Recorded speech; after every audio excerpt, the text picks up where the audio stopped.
In May 1998, 15-year-old Kip Kinkle murdered his parents and 2 classmates, as well as injuring 25 others, after engaging in a shooting spree that ended up in his school's cafeteria. In the investigation, it emerged that he had been taking popular antidepressant medication Prozac since the summer of the previous year. In December 2000, Michael McDermott went on a shooting rampage at his workplace, Edgewater Technologies, killing 7 of his co-workers. During his trial, the court heard testimony that in the weeks before the shooting, McDermott had tripled the dosage of his antidepressant medication, Prozac, from 70 milligrams per day to 210 milligrams. In March 2005, 16-year-old Jeff Weiss shot and killed 9 people, including 5 students at Red Lake Senior High School in Minnesota, before turning the gun on himself. It was later revealed he had been undergoing treatment for depression and had been on Prozac at the time. In September 2008, Finnish post-secondary student Matti Saari shot and killed 10 other students on campus before killing himself. The official Finnish government report on the incident revealed that he had been taking an SSRI medication at the time of the shooting. SSRI stands for Selective Seratonin Reuptake Inhibitor, and it is a class of drugs that is often used to treat depression and anxiety. It includes Prozac, Zoloft, Celexa, Paxil, and a host of other commonly prescribed antidepressants. And the perpetrators of a raft of school shootings, mass murders, and other violent incidents in recent years have been taking them. And so it was perhaps not surprising when the culprit of this month's mass shooting at Fort Hood, Specialist Ivan Lopez, turned out to be taking unnamed antidepressants himself. We have very strong evidence that he had a medical history that indicates unstable psychiatric or psychological condition. Lopez had been prescribed powerful antidepressants and the sleep drug Ambien. He was getting help. Dr. Javier Amador interviewed Major Nidal Hassan, who killed 13 people here at Fort Hood in 2009. Mental health issues, he says, must be aggressively treated, particularly when antidepressants are given. You have to be very cautious and take care to be aware of which symptoms are improving more quickly than others. People's motivation comes back, their ability to sleep comes back, they feel more energy, but they're still feeling hopeless and suicidal. Although it is yet to be reported, and may in fact never be revealed, precisely what type of antidepressant Lopez was taking, or whether it was an SSRI, the number of confirmed SSRI shooters in recent years has raised the question of a causal link between the medication and incidents of violence.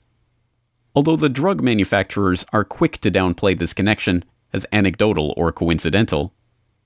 Too often people like to assume, they project, they make a little bit of logic, and they say, whoa, that could theoretically explain a large problem.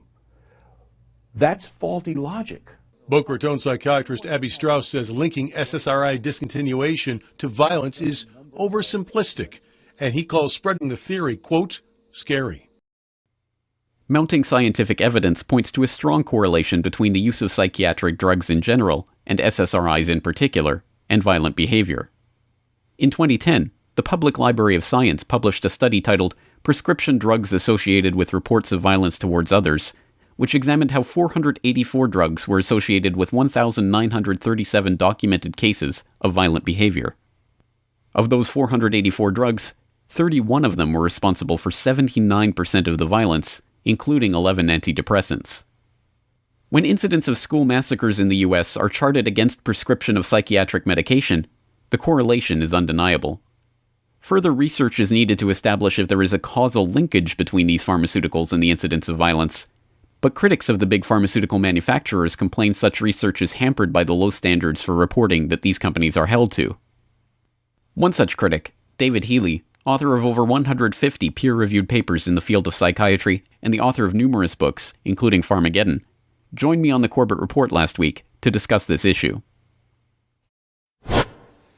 And you have, for example, on davidhealy.org, your own website, you have an article on the 25th anniversary of the introduction of Prozac, how Prozac has changed psychiatry since it was first approved.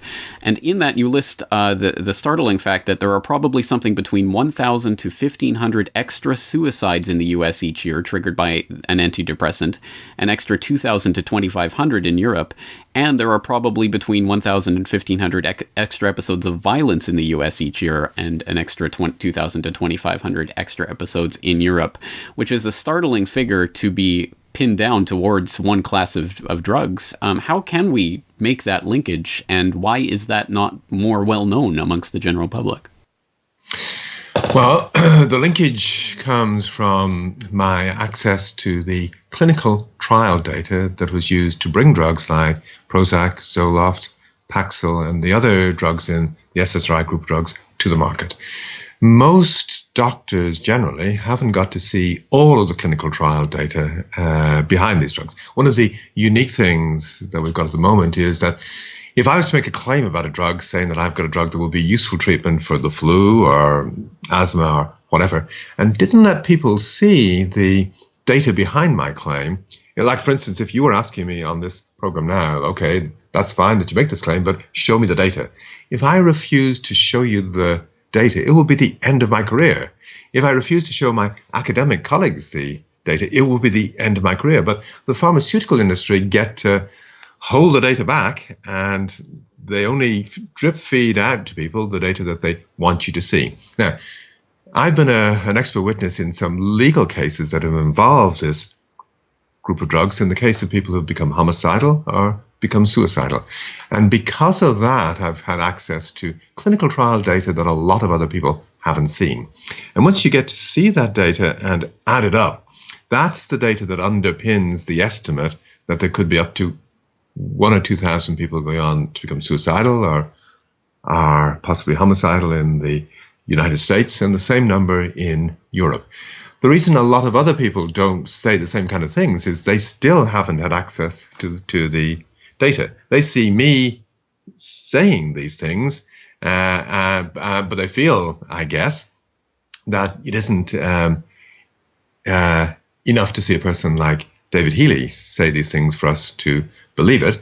We have to see the data with our own eyes before we'll be prepared to believe it. Except, of course, if the kinds of things that I say that I've just said to you now, for instance, or that you've just read out from the blog posting, if I've got it wrong, I'm going to be sued by the pharmaceutical companies.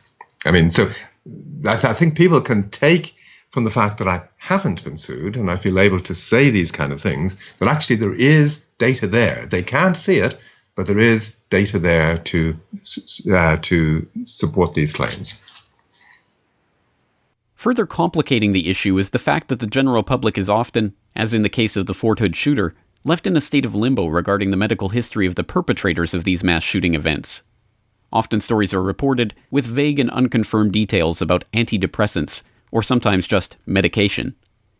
It can be difficult for the average person to sort through the daily reports of adverse and violent effects of these types of drugs. One website that helps in that effort is SSRIstories.org.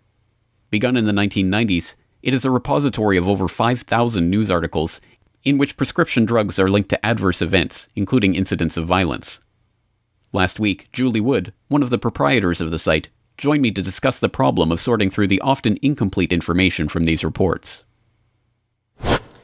Well, when we talk about complications when it comes to exploring these issues, I think another complication is, of course, that medical histories are generally kept private even after the death of the people involved in these stories, so we only ever come at it from the outside perspective, usually based on what we find in media reports.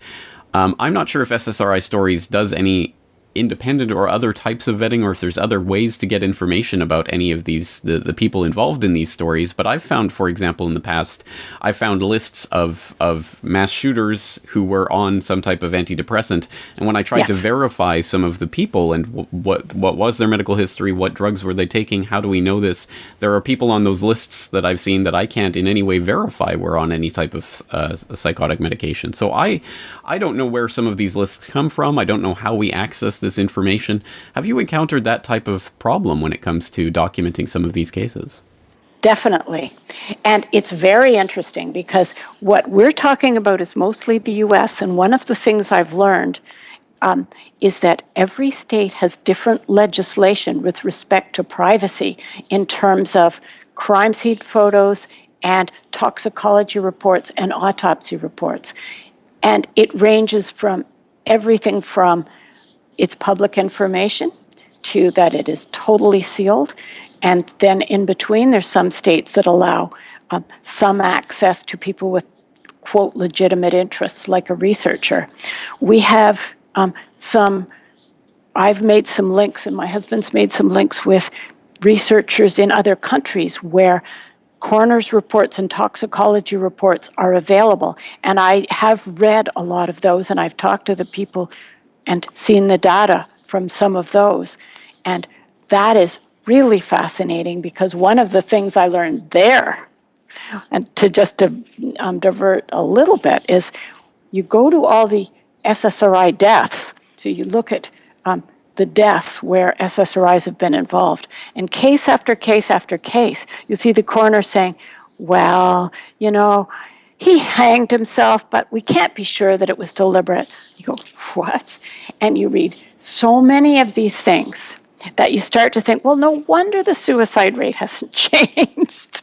Nobody's counting suicides as suicides.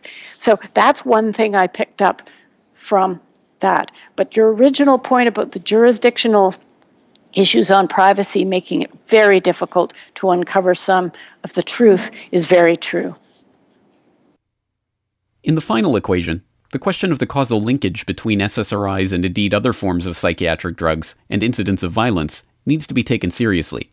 There are many factors at play here, from differences in individual reactions to the fact that people who are more likely to commit violent acts in the first place are often the people who are prescribed these drugs.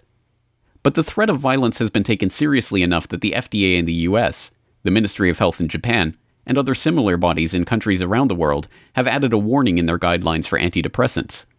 According to the Japanese Ministry of Health, there are cases where we cannot rule out a causal relationship of hostility, anxiety, and sudden acts of violence with the medication. And in the FDA formulation, antidepressant medicines may increase suicidal thoughts or action in some children, teenagers, and young adults within the first few months of treatment. How can it be seen to be a good thing for anyone but the drug manufacturers themselves that these drugs have been on the market for decades, and the bodies in charge of regulating them still can only offer such wishy-washy, non-evidence-based statements? The issue of drug-linked violence is one that we as a society need to start discussing and acting on soon. Otherwise, we will continue to let the status quo be ruled not by doctors or patients or their loved ones, and certainly not by the victims of these mass murders, but by the men in the boardrooms of these pharmaceutical companies who have been shown time and time again to care about nothing other than their own bottom line.